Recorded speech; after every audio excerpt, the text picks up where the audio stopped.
Una vez más agradecerles su participación en los eventos que estamos realizando desde nuestro capítulo profesional en robótica y automatización de Triple Sección Colombia.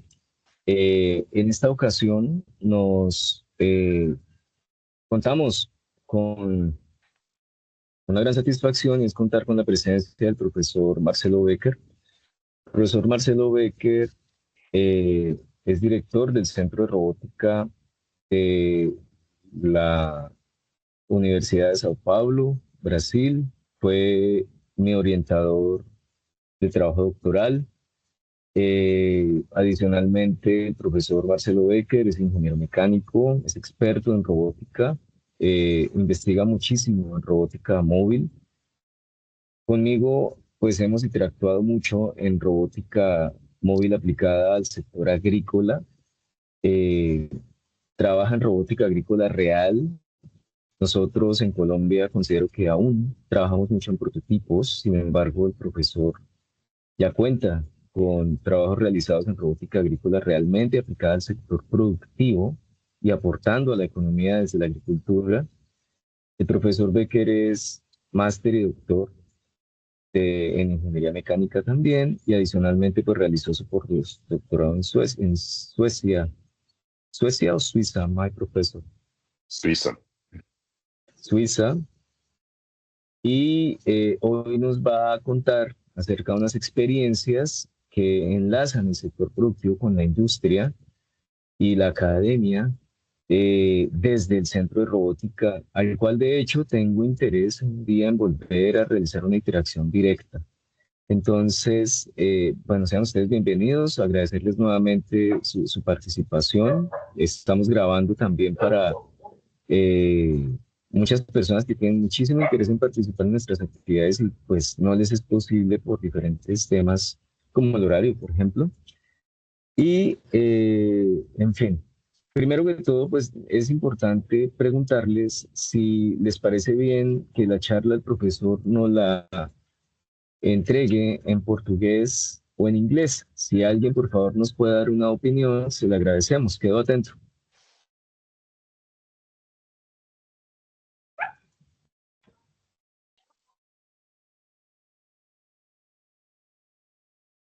Gerson, si me permites tu opinión.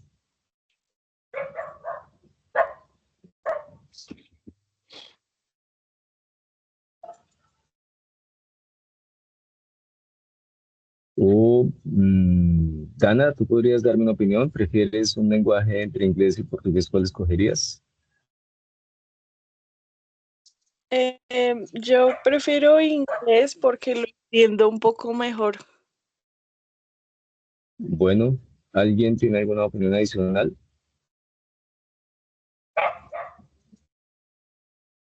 Ok, gracias, Dana.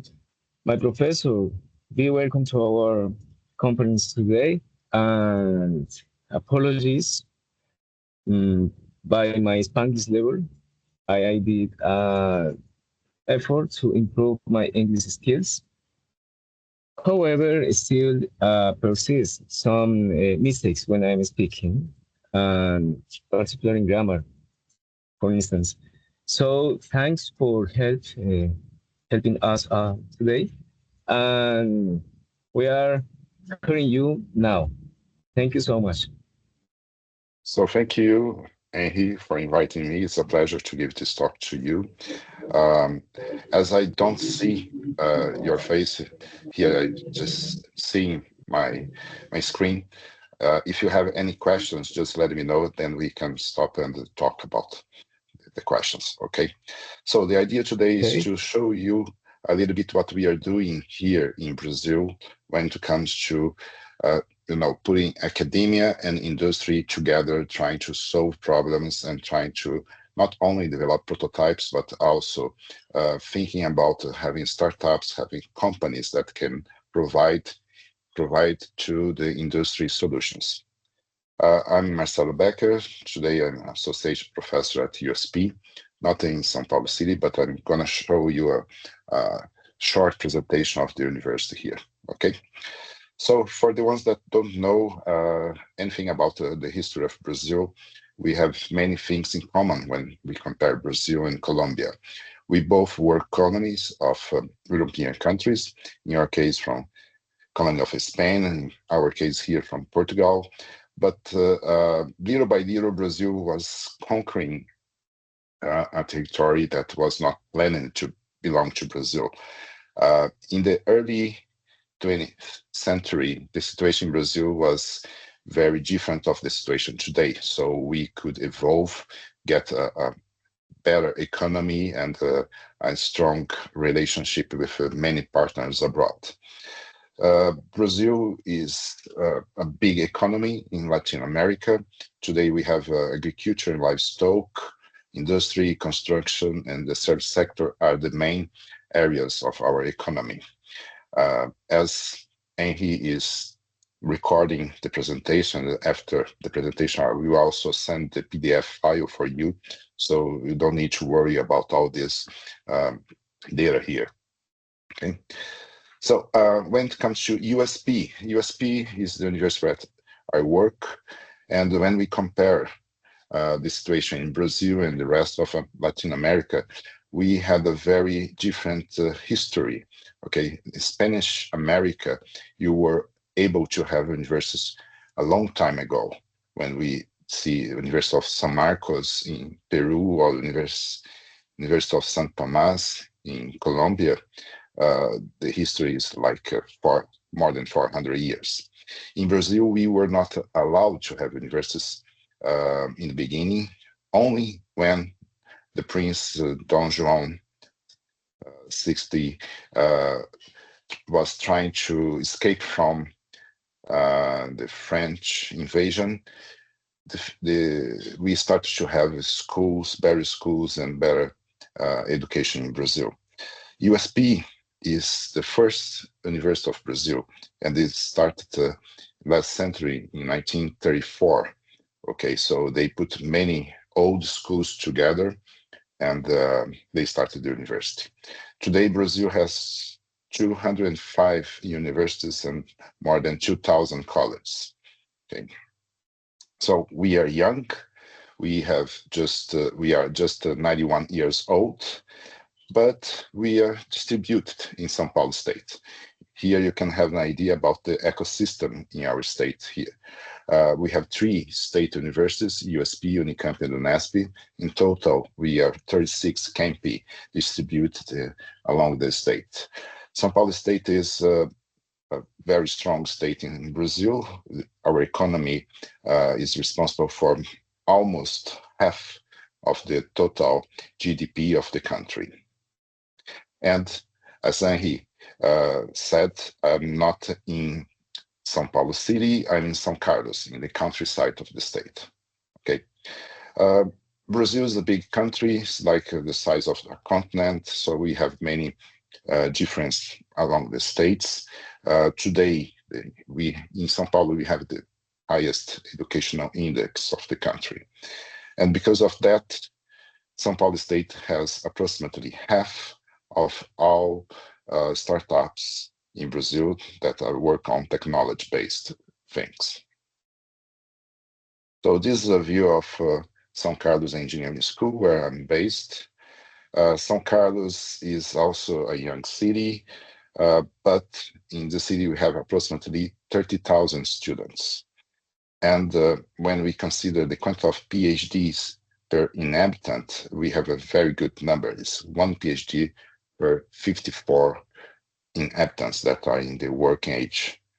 Okay, so this makes something very unlike in Brazil. So this ecosystem is very good for innovation and for starting new companies.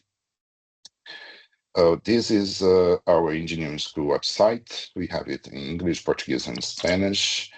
Today, we have approximately 2,700 students. So someone wants to make a question? Yes, my professor, let me ask something. Are you projecting some slide different to the slide 1? Yes, I'm already in the slide 11. I am still watching the slide one. Okay, so Okay, do you see now, this now? yes, now Maybe it's right.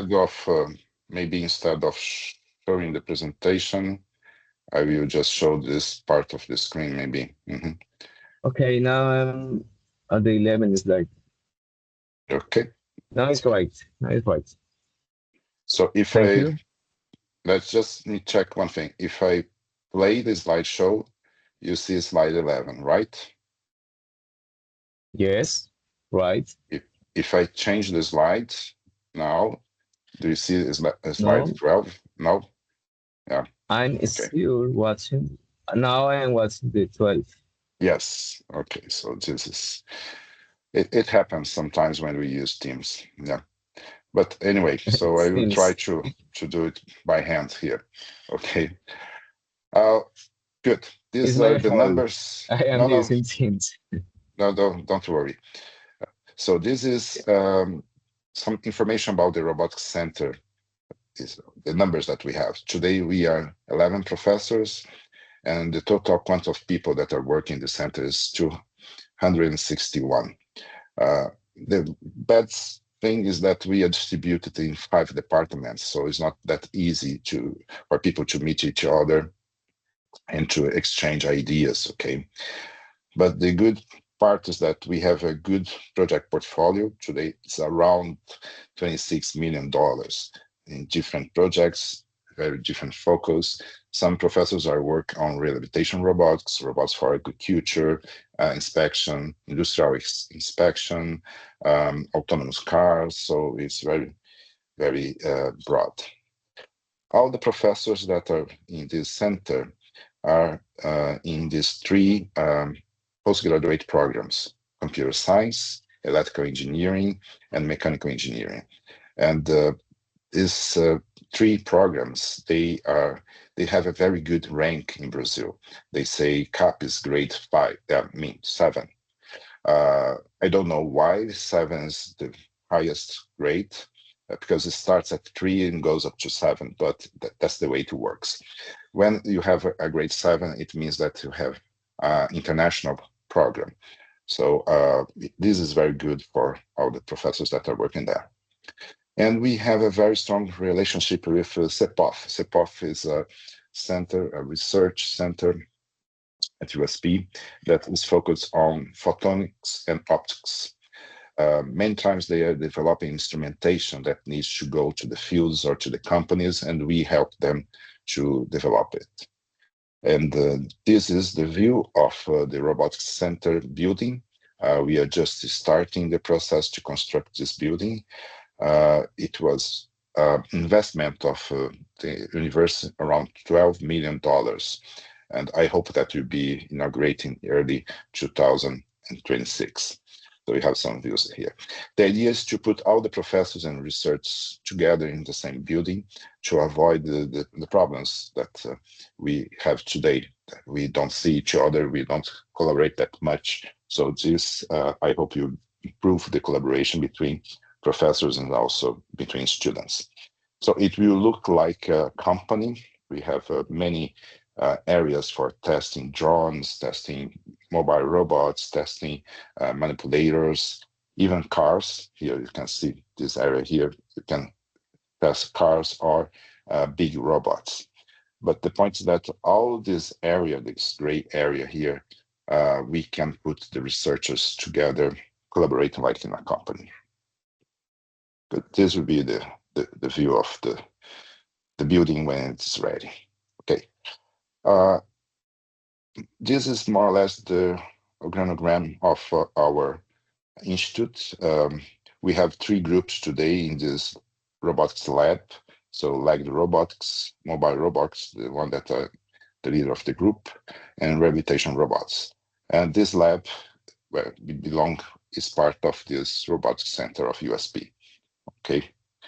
And when it comes to the robots that we have there, as I told you, people are doing research on many different areas.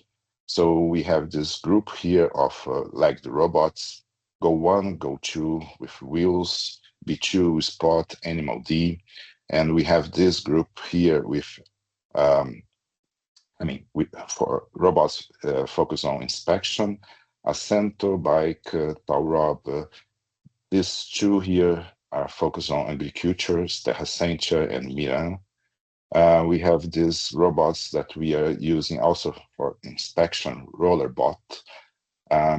Not only in companies, but also in agriculture, we are starting to use them. And manipulators, autonomous cars, and other robots for interaction with people, drones, and inspection drones here. So you can see that this is not only my lab. I need to emphasize this. We have 11 professors, so we are getting showing you the robots for all these labs. Okay. We like to have partners. So these are our main partners here in Brazil and also abroad. So on the top here, most of these are universities. I mean, all of these are universities from Brazil, here from Colombia. If I'm not wrong, this is Distrital, Bogota. But we are always open to have more partners, okay? So, and we have partners in Europe, in the US, and this is very important because it's too much work, so we need to have these partners. It's a nice opportunity to receive the students from abroad and also to send our students to abroad, okay? Good. And we like to work with companies. So those are the main industrial partners we have. Some are Brazilian companies, some are foreigner companies, but they are always bringing us some challenge and opportunities to develop something. And the point is, to start this collaboration with companies, we need to get a budget. So where the money comes from, so the funding sources. We in Brazil, we have different kinds of partnerships that we can establish with companies. I'm showing you here some interesting opportunities that we have, like banks or funds that are focused on research, like this BNDES, CNAP, but also research foundations like FAPESP, federal entities that are supporting innovation companies like Embrapi, but also regulatory agencies like ANEL, INTT, INM, INP. Those agencies, they need to invest money on research. So it's a good opportunity for the universities and the researchers to get this financial support. Okay, so this is a list of these possibilities. So like banks and funding agencies. The São Paulo State Research Support Foundation, FAPESP, is very interesting as well for scholarships for students, even students that come from abroad. If we apply for a scholarship for a master or PhD or even a postdoc, FAPESP can cover all expenses with the tickets of the plane, the scholarships, and it's a very nice opportunity. And those two here on the bottom are the federal agencies that can help also on this. Okay, the point is that with the regulatory agencies today, we have something close to $20 billion per year that can be invested on research. The number is big, but not all this number goes for research. Part goes to the expenses they have to keep, tracking, see if the companies are working well, all the expenses they have to keep this system running. But let's say that 1/3 of this amount can go to research. Even being 1/3, it's a big number. Okay. And it's also important to build relationships. This community, university, industry is not only making meetings and trying to understand how things work. We are not in this model anymore. We are more like this. So we need to introduce the problems for the students, make this become part of the curriculum, and make some visits to companies, hackathons, community service. So it's a big quantity of things that we need to do inside the university to make it easier for the students and for the other research see and understand the importance of this relationship. Okay. So what we do today in the Center of Robotics, basically, we are doing exactly what NIST proposed on its website. I really liked this slide because it summarizes what we are doing at the Center of Robotics in USP. We are working on perception performance of robotic systems and grasping, manipulation, and contact safety, mobility performance of robotic systems, emergency response robots, digital twins, performance of human-robot interaction, agility performance of robotic systems, and embodied AI and data generation for, and not on manufacturing, but mostly in our case for inspection. So I like this slide because it kind of summarizes what we are doing, and we are very aligned with what NIST is doing in the US. Here you can see the main topics of research in our group: oil and gas, transportation, mining, production of energy based on hydraulic, agriculture, silviculture, when it comes to providing protein, surgery, transmission of energy, and aircraft companies. And taking as an example the first one here, that's oil and gas, you can see that we have a big difference when it comes to extracting oil and gas in Brazil and in Colombia. In your case, it's more onshore, and in our case in Brazil, it's more offshore. So it means that we are facing lots of difficulties, lots of challenges. Okay. Our history with Petrobras, that is the Brazilian version of Ecopetrol, if I'm not wrong, is the name of the company in Colombia. In our case, this relationship started in 2015, 2016.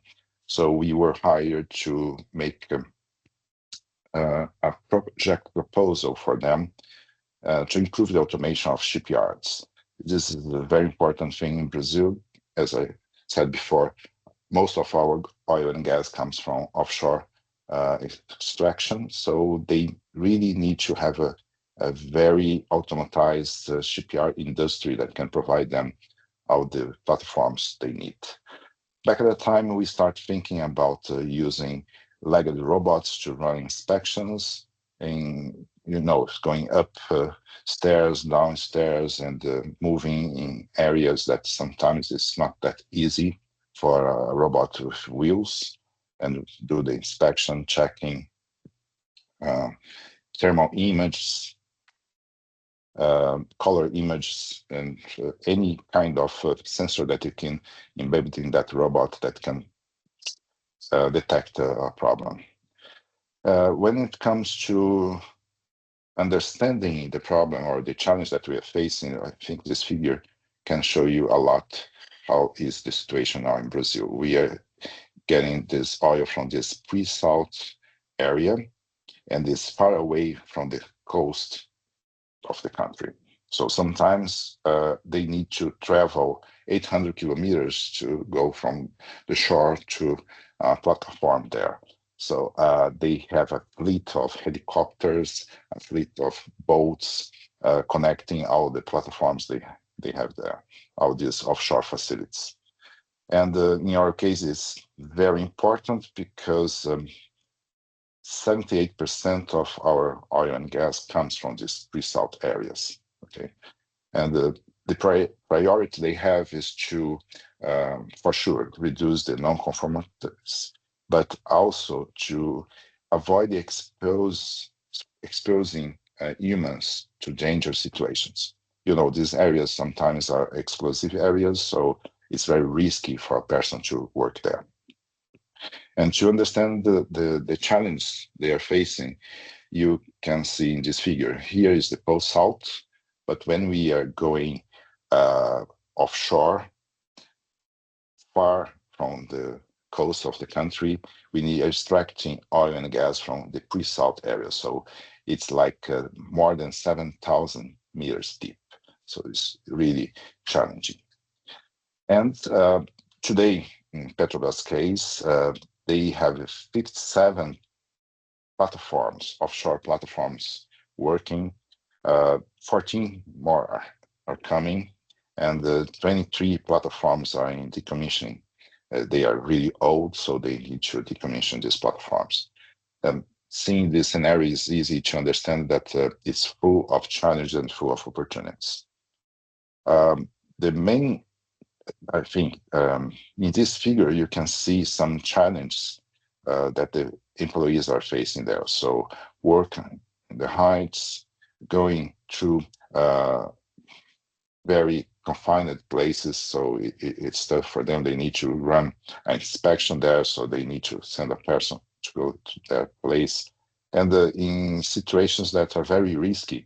So those are the main applications that we are focused now. Okay. Today, they are little by little introducing robots in these areas, thanks to the digital twins they have of all the platforms Petrobras has. They have a digital twin, so they can simulate this environment. They can provide us very nice data, so we can develop solutions with them. Thinking about the platform, you see in this figure some of the robots that today we have, and we are working with them. And here on the left side, the challenge, like just very easy one, that's to monitor the area, run some visual inspection, detect some noise, vibration, or thermal image. You see if some machine is heating that very much, and they need to stop and change the machine or do some replacement. Thermal images are very interesting for that. Check the corrosion, leakages, NDT. So up to here is, let's say, it's quite easy, you know. But when it comes to actuate in levers, buttons, and valves, things get more and more complex. Okay, then we are in these applications now, and little by little moving to these three applications. And the challenges are just highlighted here in red. Found is to really do some maintenance, welding, coating, cleaning, and lubrification. So this is really challenging. And, we see that it's not going to happen in the near future, like 5 years from now. Okay. Some applications, this figure summarizes what I just told you in the previous slides. And then it's important to let you know that all these challenges are open not only for Brazilian universities, but for anyone in the world. What they have these partnership opportunities. They call it connections for innovation. So in Petrobras website, they are always letting everyone know. Everyone knows that they have opportunities. They are looking for partners that can do that. So today they have, for instance, more than 50 startups working with them. They are transferring technology to other companies, technology that they developed inside the company, and they are transferring for other companies that can provide them the solution. Okay, so it's very interesting, and here you have the website. You can check later. Okay. In our case, this is our main partner is Mauricio Galassi, is engineer in this research center of Petrobras. It's a very interesting place in Rio de Janeiro. You have many buildings there, so where most of the researchers of Petrobras are based, and they can develop research from not only robotics, but all the knowledge that is involved with oil and gas. Okay. In our case, we are developing two projects with them, one focused on infrastructure and the other one focused on research. That's to take these robots offshore, in offshore and onshore applications, but to run these inspections. Okay. Our main partners are the companies that provide these robots. They are quite open to work with us, so the robots are kind of open. We can develop solutions with them because they understand the difficulties. They really want to have a solution that can be applied in oil and gas companies. We start with these simulations. So I hope you can see the robots working here. So very simple simulations, simple models where we can help the students to understand how the dynamics, the control difficulties to deal with these robots. We moved to real applications inside the lab, things like mapping the entire lab. Here you can see one of the labs where we are working at USB.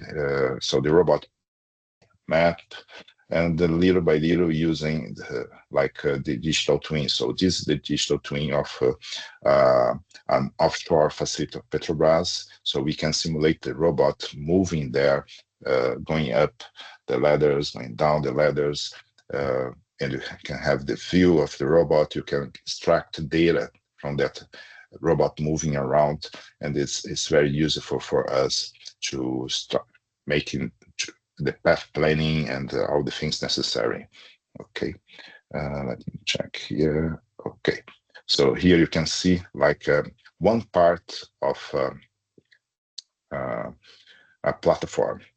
It's big, so the files are very big.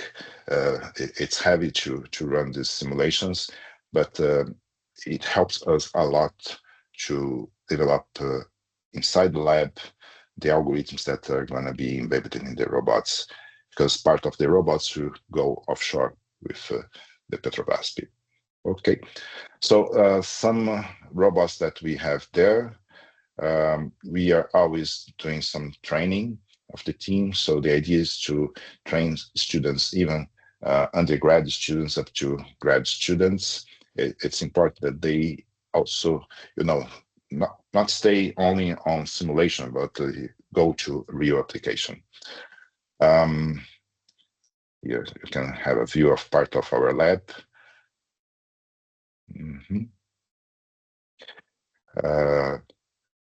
This was done by one of the students. Not in this case, it was not autonomous, but not back at the time. It was like 3 months ago, so it was remote controlled, opening the door.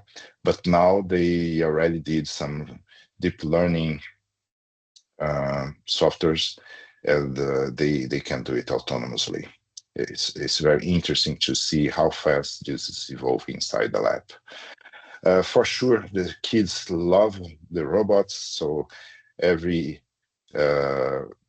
holiday, like Christmas, New Year's Eve, Eastern, people ask us to go with the robots to show the kids and to run a demo, and it's very interesting. We have opportunities for training as well. Here you can see 2 students from Colombia, from Universidad Autónoma de Occidente, John, Eduardo, and Sofia Milagros. They came to our university, spent almost 3 months with us in an internship. I hope you can, I'm going to play this short movie here. I hope you can listen to them giving an interview.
So they came to Brazil. They spent 3 months with us. They were really great.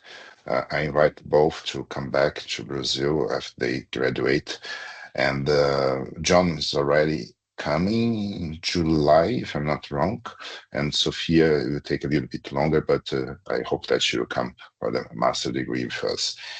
They really were excellent students. Uh, to tell you the truth, these last years we had great students from Colombia, and the Colombians are more than welcome to come and work with us. Uh, Another application is the steel making industry. We have this collaboration with ArcelorMittal. It's a project where we have some financial support from MBP, and the idea is to check um, the coil storage area, because there sometimes you have problems on the supports that are holding this the coils. You can have a problem with the way the coil was built, and the situation can be very dangerous for the employees that are walking around.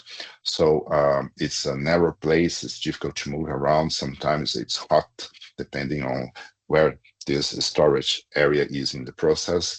And they really want to use robots to move around, detect these situations, and alert um, the base, and so they can take some measurements. Okay, they can do something. So our partner there is Levi Rezende, and the company is in Espírito Santo State, is close to Rio de Janeiro area here. They have this research center of ArcelorMittal there. So we start to first um, prove the concept of the solution. So it was a kind of prospection project. We ran some simulations, and then we got a small robot, this Go One, with this payload here on its back.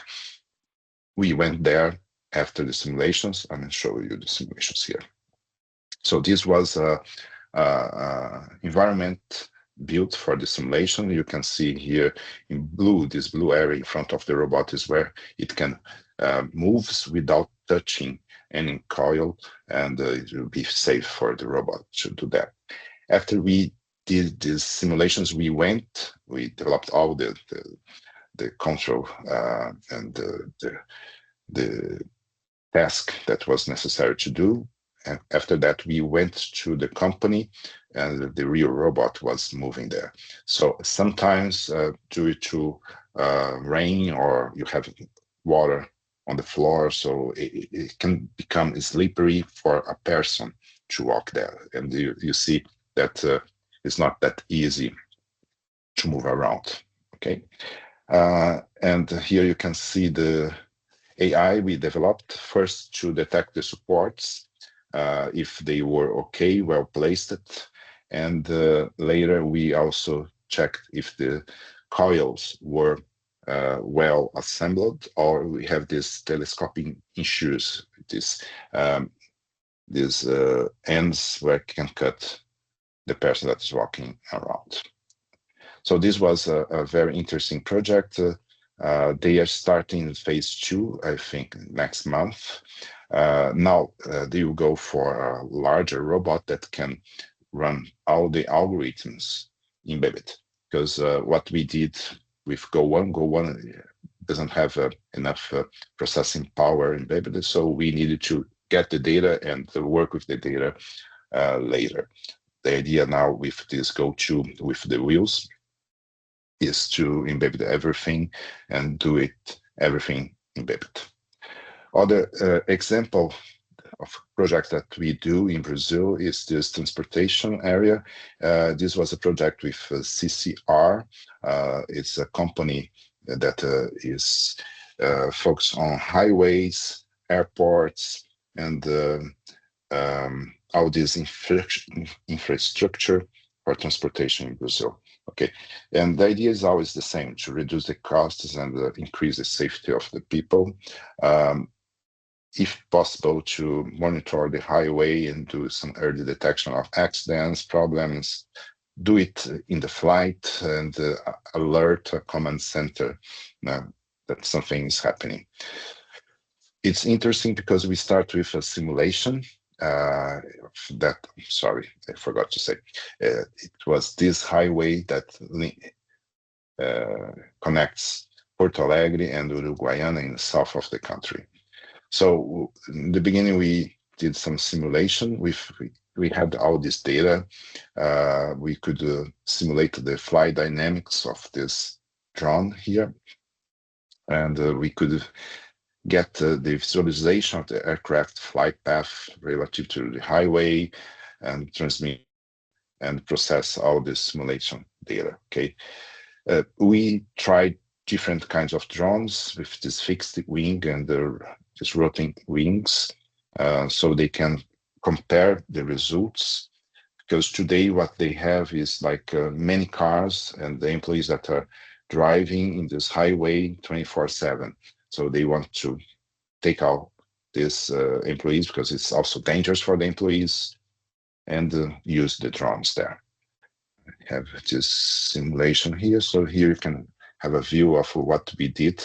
So the drone is autonomous, and it has the path, the desired path. And while we are simulating it flying, we can acquire all the data of the cameras that are embedded on it. And we use this data to train the neural networks to detect, for instance, let's show you things like this. So a tire that exploded, or holes, fire on the highway. So things like this are very interesting for them, so they can send the employees and clean the highway, or to repair or fight the fire. So we complete the phase 1, and now we are waiting for the beginning of the phase 2. That's really to purchase some drones and run this not only in simulations, but a real application. I'm almost finishing here. So now for when it comes to agriculture, that's something that Henry likes a lot. The situation in Brazil, agriculture is very important. We are the 4th largest export of AG products. And this is good news, but the bad news is that we are very dependent of importing fertilizers from abroad. And our main suppliers are Russia and China. So this is a drawback for us, it's a problem. Last years, the government is starting to invest more on producing all these fertilizers in Brazil. And this is something interesting for us, but to produce fertilizers, you need oil. So if someone asks me, okay, we are gonna move from oil and gas to electricity, yes, but we still need oil and gas to produce the fertilizers. And this is something that we need to deal with.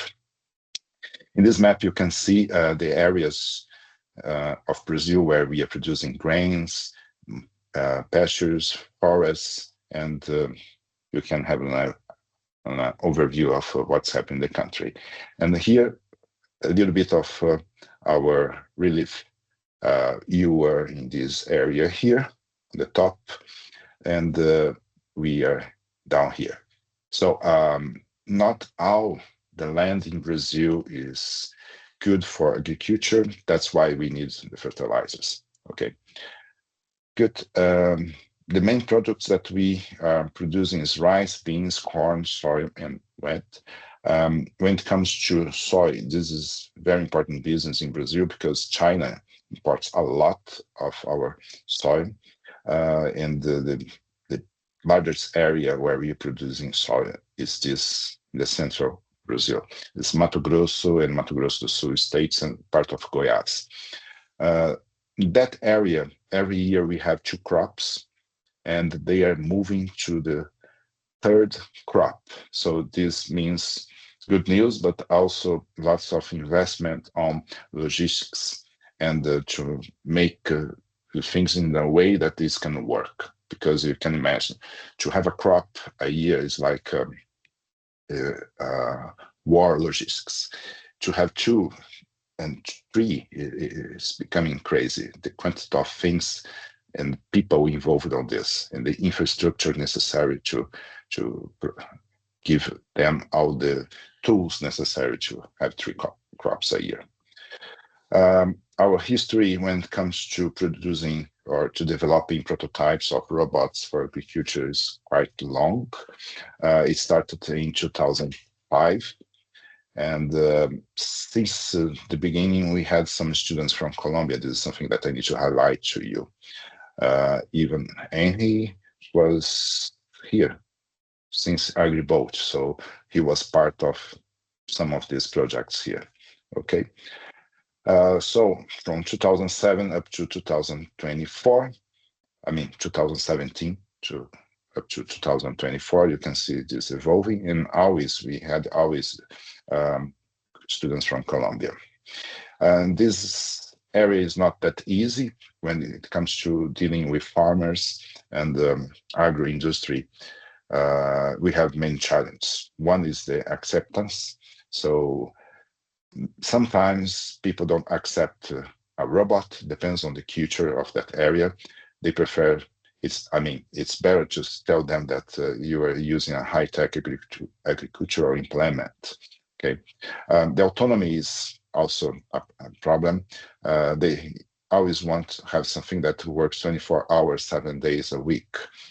But because of energy restrictions, batteries, we need to think about working 8-hour shift. So it's like a person that's working. So this is something that we need to focus on. Costs, today, we don't have this in mass production. So in the future, I do believe that the costs will decrease. And in many countries, it's being more and more difficult to find people that want to spend their lives in the countryside working hard on agriculture. So we will need this kind of solution everywhere very soon. We don't have a dedicated solution for every application. So any project would be like a Swiss knife. You know, I love Swiss knives, but they are expensive, and you need to think that each kind of culture, each kind of crop, you need to develop a specific solution. Okay, think about this figure. I like this figure. It's from a Brazilian company called Jacto. They provide me these photos. So you can see different cultures here, different tasks, the shape of the machines. Only this one is autonomous. All the other ones you have someone driving it, driving the machines. You see different tasks, different shapes. You need to make solutions very dedicated for the crop or whatever you are doing in the farm. Okay, I said about this one. This is interesting because this started with this. Okay, this started with this project. So it was almost 20 years ago, 15 years ago. It started in 2009 up to 2014. It was a project between USP, Embrapa, and this Jacto company. So it was the beginning of the experience of Jacto with autonomous cars, autonomous tractors, something like this here, okay? And it evolved inside the company. Today, they have a group of more than 50 engineers working on autonomous vehicles. They launched in the market this sprayer, autonomous sprayer, 2023. So it's working. You know, it's interesting to see this technology transfer from academia to the company. It took more than 10 years for them to internally to develop this as a product to launch in the market. Okay, so it's very interesting. So you can see on their web page, this was 1 year ago, the pre-launch, but it's a product that they did. You can see it here. Okay. So it's very important not only to develop the technology, but also to transfer it to other companies. Now, a little bit about the experience we have with Embrapa. Embrapa is the Brazilian version of Senna. In Colombia, you have SENA that works with industry and agriculture. In Brazil, we have SENAI that's focused My on professor, he industry. thinks that Embrapa is like AgroSavia Ah, in okay. Colombia. Okay. So thank you. AgroSavia. AgroSavia. Perfect. So Embrapa is the Brazilian version of AgroSavia. With them, we developed some of these robots you already saw before, but always with this great participation of Colombians in our group. All these robots here have one thing in common. The idea was to use this LEAPS sensor on board, so we could, instead of getting samples of the soil of the farm, we could get data direct from the soil. So we could reduce the time necessary to compile all the data and all the experiments necessary to check the composition of the soil. We could do it directly in the farm. Thinking about this, we start with small prototypes in 2014. We evolved this in a demo they asked us to do, mixing a drone and a very small rover. It was just to show that we could do something with Embrapa people. We got to, let me show you here what LIBS is. It's this flash. I think you could see the flash. So you have a very powerful laser. It you give a shot, and then you transform that part of the soil into light, and you get that image. You process it with spectrometers, and then you have an idea of the composition of the soil. Okay, this was what they did. Thanks to the early tests we did, we could evolve little by little, check some passive suspension. We designed this. The students were involved on this, Colombian students a lot. We could make a very low-cost prototype just to check, oh, this works. So we can get more money. And by that time, in parallel, we were starting to develop the algorithms to navigate the robot. Now I need to click here one by one. So this is his work a long time ago, almost 10 years ago. So he developed a navigation system, and he tried in this farm-like environment that he built there. Okay, so you can see this, everything was done autonomously. Even if you don't have a straight line of the crops, it was always adapting to different configurations. Good. Things evolved. We tried to use cheap, not so cheap, but cheap sensors to get a 3D view of the environment around the robot. So they add some degrees of freedom here. So this was turning, changing the pitch angle and the roll angle of this sensor. And the idea was to get this kind of image. So the robot could detect in red where the crops were and navigate without touching the crops here. So this is a cornfield. So it's interesting because as you are navigating under the canopy of those crops, you don't have any GPS data. So it's important to navigate based on image or laser or radar. You need to get another source of data to do this. I'm almost finishing, just 100 more slides. Okay, so now the passive suspension system, we got more financial support. We got some very good students from Colombia. This was and his friend called Andrés Baquero. I believe he already gave a talk to you some weeks ago. So this was his PhD program, project. He developed this passive suspension and all the electronics. Here you can see the suspension working. So it was a very interesting work without the coins, with the coins here. He did all the electronics, embedded electronics, the processing power, the sensors, the steering system, driving system. He modeled everything. And in the end, he ran some experiments in Embrapa's farm here in São Carlos. Let me check this. The idea was to play the three ones at the same time, but without the presentation mode, I can't do this. So you can see here the view inside of a camera inside the robot. The crop is soybean, so it was growing. And what the robot was getting as data is something like this. So you can detect where the crops are growing and to plan a path without damaging the crops. Okay. Here's some final image of Becker's PhD thesis. So the idea is exactly to keep the wheels in the middle of that area, the free area, without touching the crops.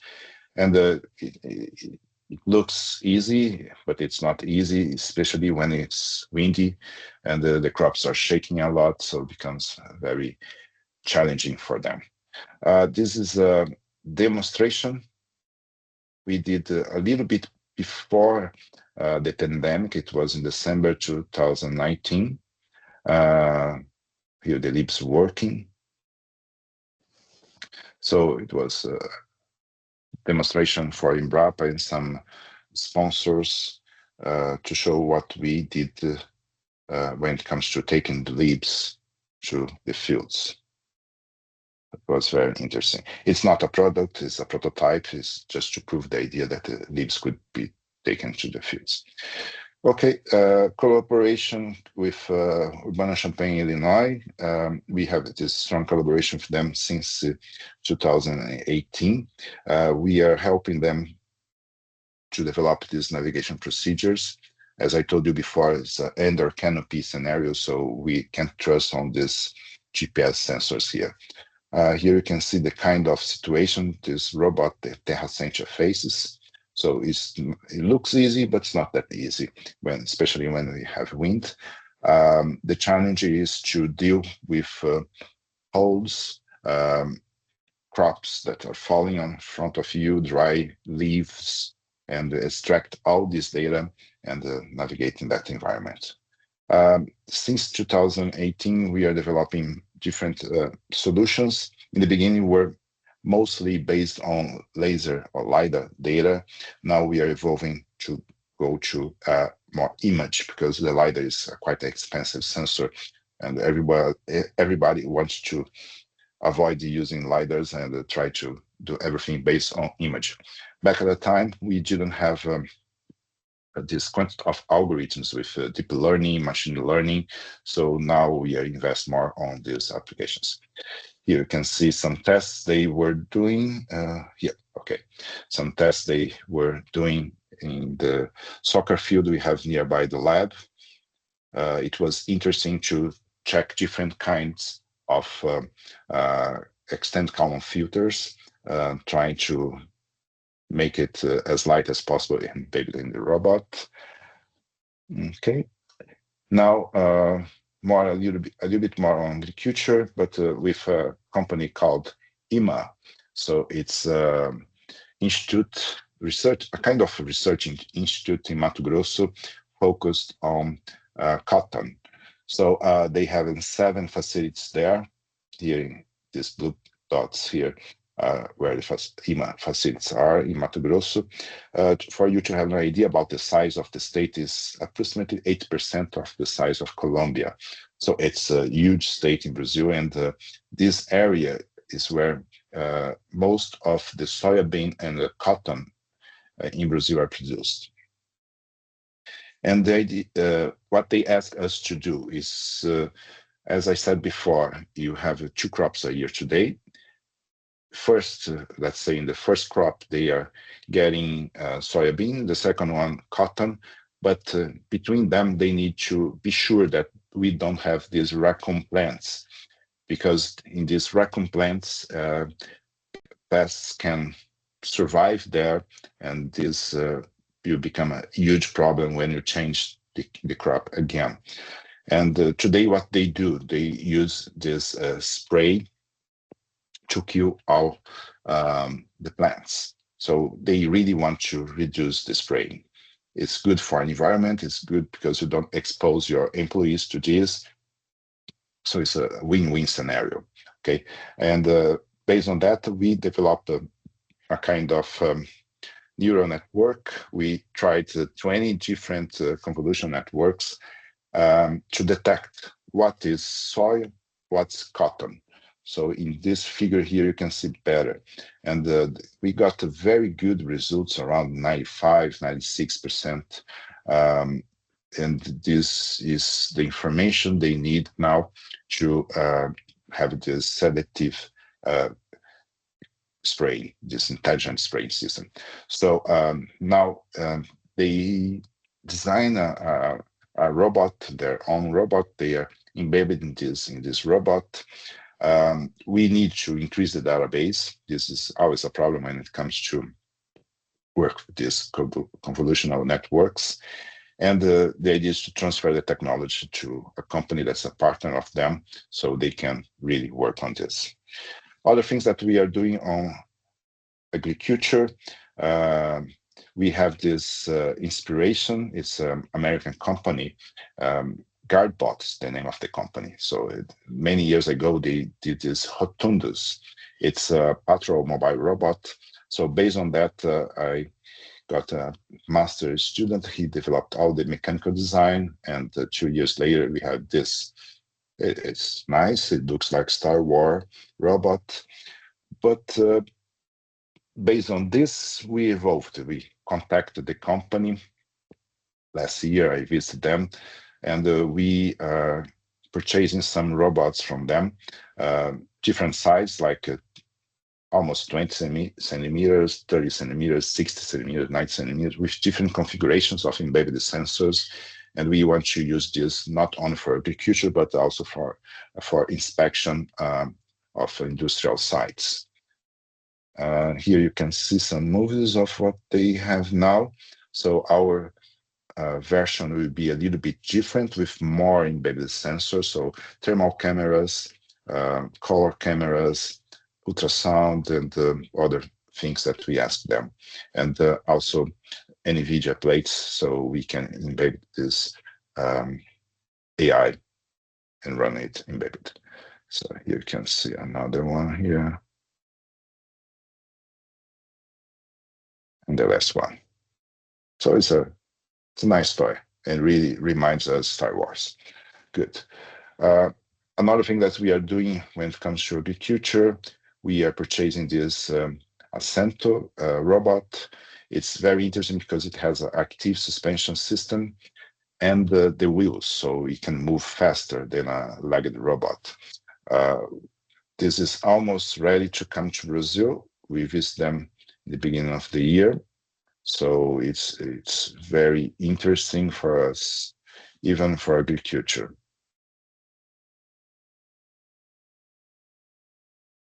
Okay. So in a difficult situation for the robot to stand up again.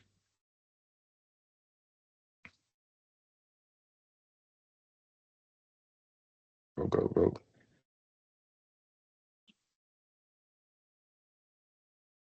Okay, good.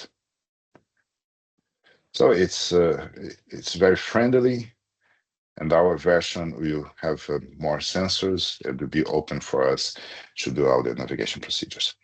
So almost finishing, a few months ago, we started to contact some companies in Brazil that produce paper and cellulose. So this is something that we are starting this partnership now with Future.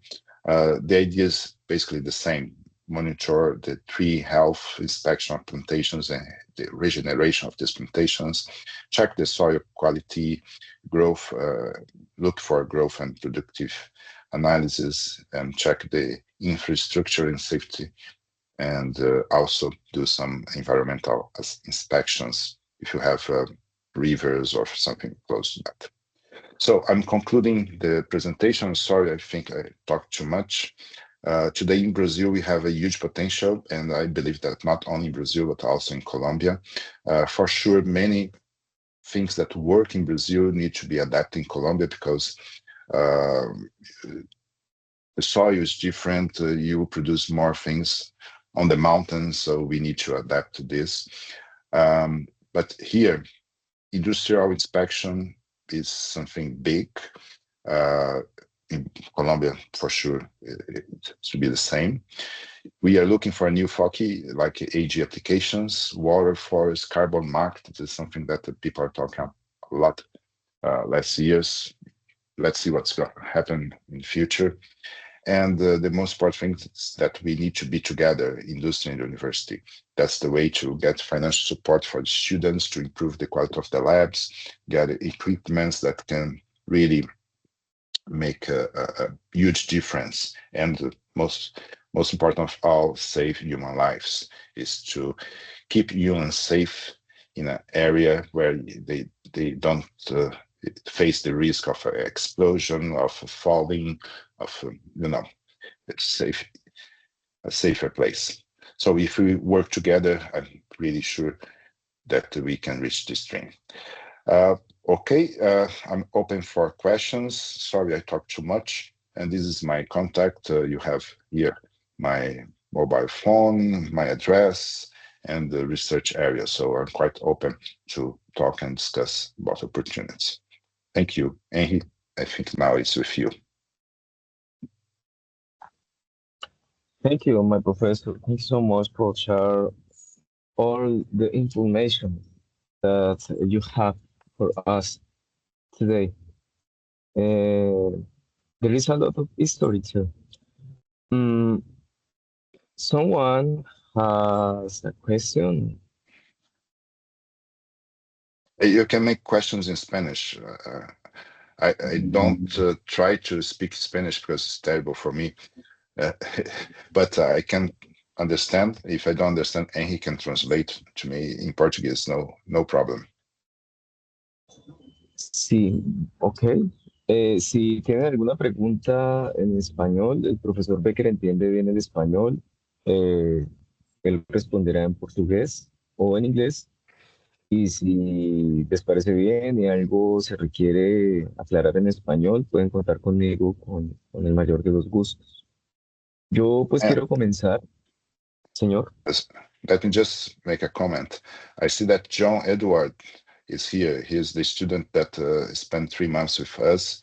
If you want, I believe that he can talk a little bit about his stay here in Brazil with us. Please. And do it in Spanish, John. John, por favor, te escuchamos.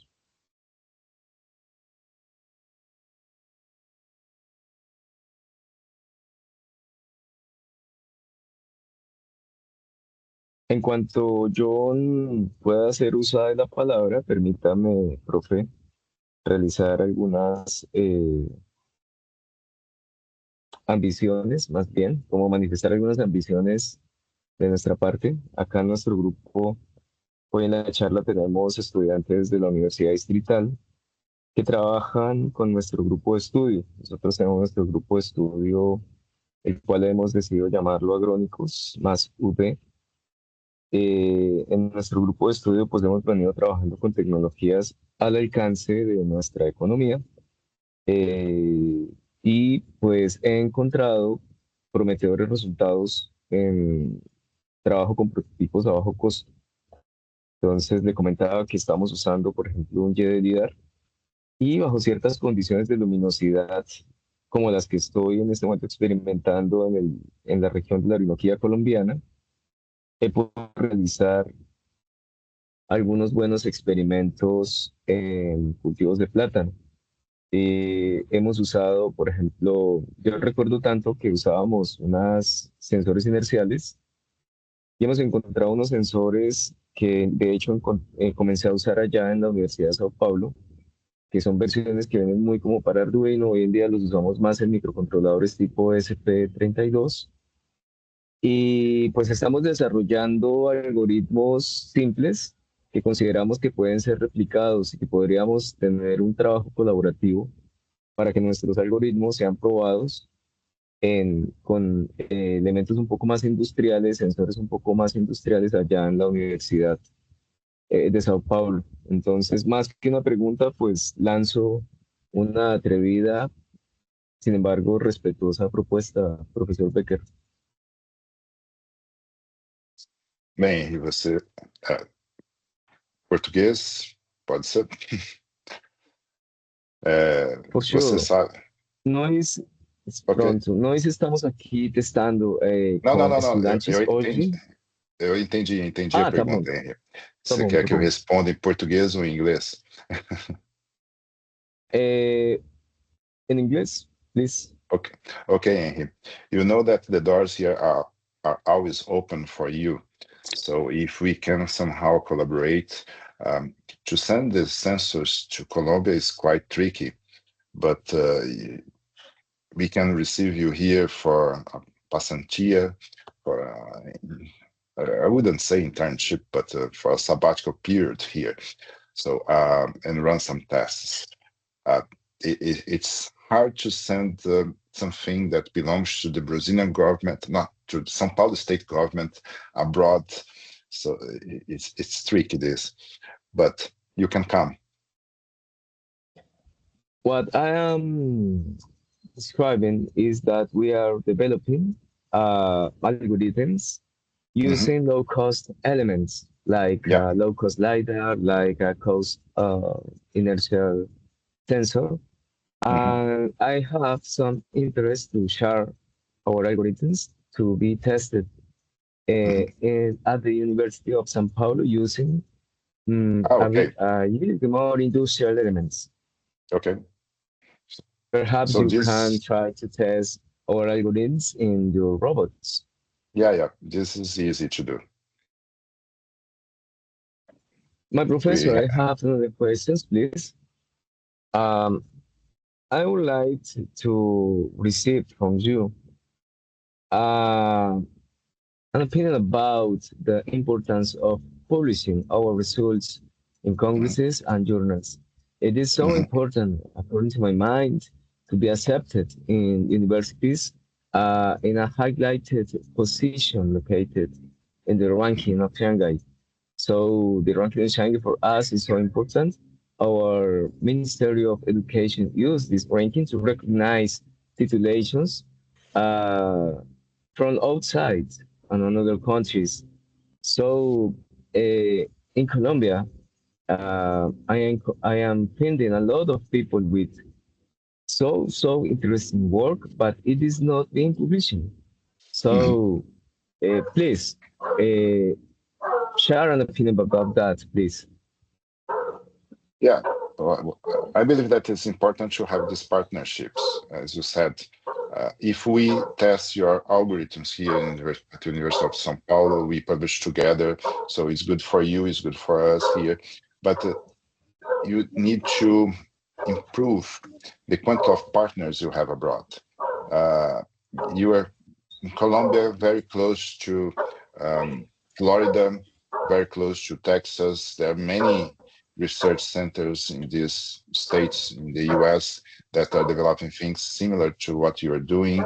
Um, I would say that it's important to try to visit these universities and establish partnerships. Okay.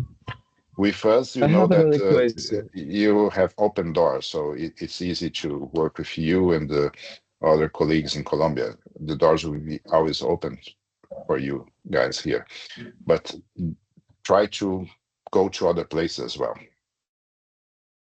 Okay, sure. Professor, are you using ROS2 in your projects currently? Yeah, Ross too. Okay, ROS2 is not so popular still in Colombia. Yeah, Why? Or yeah, what but is the Ross one, importance of the using of ROS2, please? yes. Depending on the robot, like if you talk about Terra Sentia, it's still running ROS 1. Terra Sentia will not continue anymore. The company is moving to other products, and this becomes a problem because it will work on ROS 1. But all the new robots are moving to ROS 2. So little by little, this is something, there's no way back. You know, we need to move to ROS 2. What we are doing here with our students, that we are training them on Python, C++, and database and ROS 2. My professor, I have to recognize you know me. I was so obstinate to do direct programming, C++, Python. In the past, I was not accepting my migration to ROS 1 when I was your student. Now I am accepting work with ROS 2, and I'm still in ROS 2 even. So let me ask about why why it's a requirement currently to learn ROS 2. Well, they are not continuing to give support on ROS 1. So this is the main reason. So we need to move on. We need to go to ROS 2. They made some changes to try to make it run, real time. It's still not real time, but it's better than ROS 1. Very soon, something, let's say soon, it's going to be a ROS 3. So it's moving little by little to real time application. Ok, ok.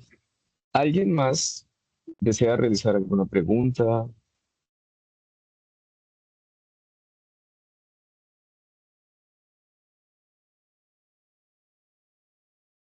Okay, my professor, thank you so much for sharing today for us this moment. Uh, for sure, I will be reporting you our results here because we are so interested in publish jointly and evolve our research group here. We have a huge opportunity here, and we are testing a lot of things with low cost elements. And perhaps someday we can account with you here in Villavicencio to observe directly our results. Thank you so much for everyone too, my professor. Yeah, it's going to be a pleasure to visit Villavicencio. It's one of the few big cities in Colombia that I didn't have the opportunity to visit. I know that the next one is going to be Cali, be September. I'm not sure. I'm still talking with people in the Brazilian embassy. They are planning to do something in September. But the doors here are open. The Colombians that came here, you, Vaquero, and many others, were great students. You proved yourself. So we really like to have Colombian students working with us. Scholarships and opportunities, we can work to open opportunities, and it's going to be a pleasure. Okay. Oh, my professor, in regards, um, let me know when you come back to Bogota. Uh, now I am the chair for the RAS IEEE Society in Colombia. So if you are, I am speaking for everyone now. If you are interested in and handshaking with the Professor Becker, it is perfectly possible because Professor Becker comes frequently to Colombia. So we can go someday to the El Dorado airport and perhaps share coffee for a moment. Okay. It's going to be great. Okay. Thank you. Thank you so much for everyone. Now I am going to close the conference today. Thank you. Thank you so much because we are alive with our RAS society. Thank you so much, Professor Becker. Bye-bye.